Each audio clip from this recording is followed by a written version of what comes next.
do it, Ms. Herrera. Diana Herrera, Edgewood Independent School District, San Antonio, West Side, one exit away from Lackland Air Force Base. All right, welcome.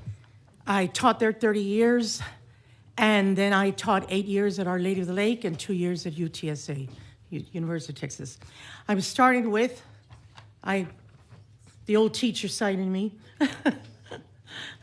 This is April 1998, and it says, it will be the largest privately funded school voucher project in the United States, and the first time a single district is targeted in a public to private school program. I have here the flyer that went out district-wide, and this flyer states right here to come to the public library in the Edgewood School District and get information on the school voucher program that had come into Edgewood. The back of it has the student application. I have the application also. Yes, I save everything I possibly can. The only reason that I have been very vocal for the past 25 years on this is because I taught in the campus, I taught there at school, and I was the assigned GT specialist for my campus at Henry B. Gonzalez Elementary. The reason I'm showing you this is because in 1997, according to the state-mandated TAS test, Edgewood had 0 low-performing schools. 97, 98, 99, 2000, 2001, 2002, 0 low-performing. Yet, Dr. James R. Leininger, with his millions, came into Edgewood to save our children. Now, at that same time, our parental involvement volunteer hours were documented at 414,210. We had no problems in Edgewood. Not at that time. Not with many school districts that were failing in the state of Texas.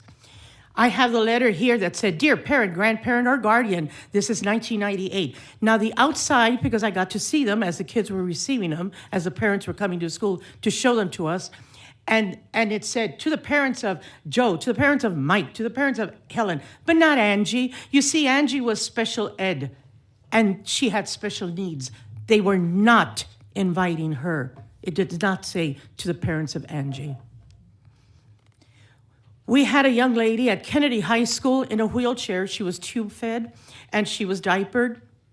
The mama so desperately wanted her daughter to go to a Catholic school. She wanted the religion, she wanted the mass, she wanted the prayer. No one accepted her, no one. The school choice sure wasn't for her. We also had a young girl, speech therapy she needed. What they would do is across the street at the private school, someone from the campus would cross the street, bring that child into an Edgewood school, and our speech therapist would serve that child. That is what we were doing in Edgewood. The back of this has the list of the CEO, all the sponsors that they had. Little by little, they walked out on them. Little by little, they USAA, the Express News, all of them, slowly but surely, they started to exit out because they found out what was going on and how that program was working. I have 3 questions, and this was written for Mr. Robert B. Aguirre. At that time, he was the director of CEO. And it said, why was Edgewood ISD selected? His answer was very cute, in quotes. Edgewood was selected because it was a national symbol of the struggle for funding equity for public schools. Gee, I knew that 25 years ago. You see, I was a 16-year-old junior at Edgewood High School when my classmates walked out of school. Why did they walk out of school? Because a bunch of teenagers were looking for equity in funding. And I just heard someone talk about Robin Hood and recaptured money. Still, every odd year, I'm waiting for our legislators to vote on this. The next one says, CEO, are we going to meet with the Edgewood board, the trustees, the administration? No, he said, and I have his quote.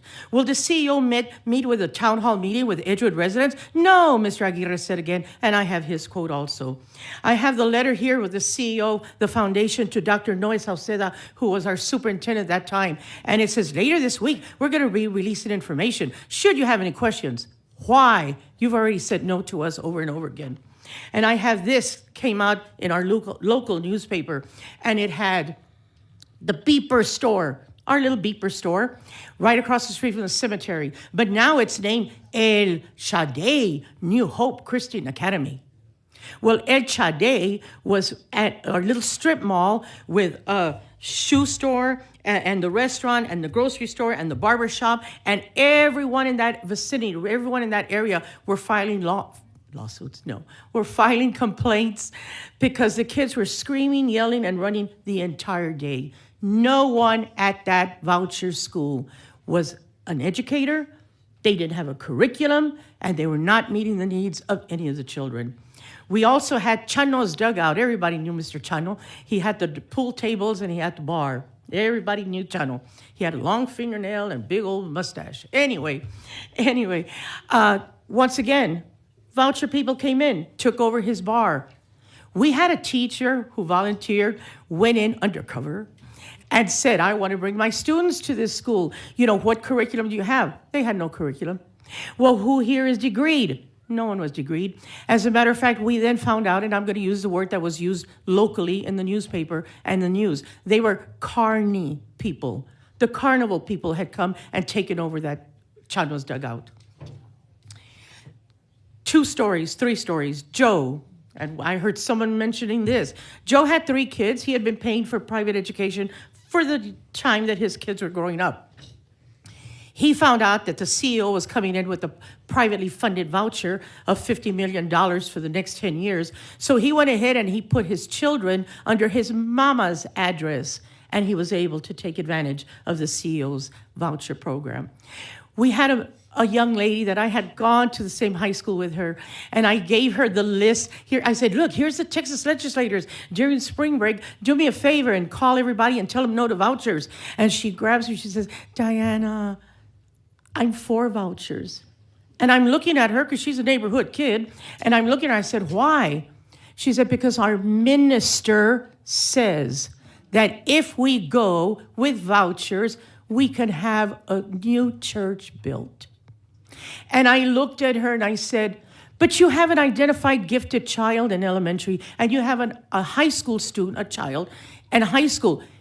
This minister is going to serve their needs? And she said, yes. He said he'll work with all our kids. Is he degreed? Curriculum? Certification? No. But Diana, we're going to get a new church.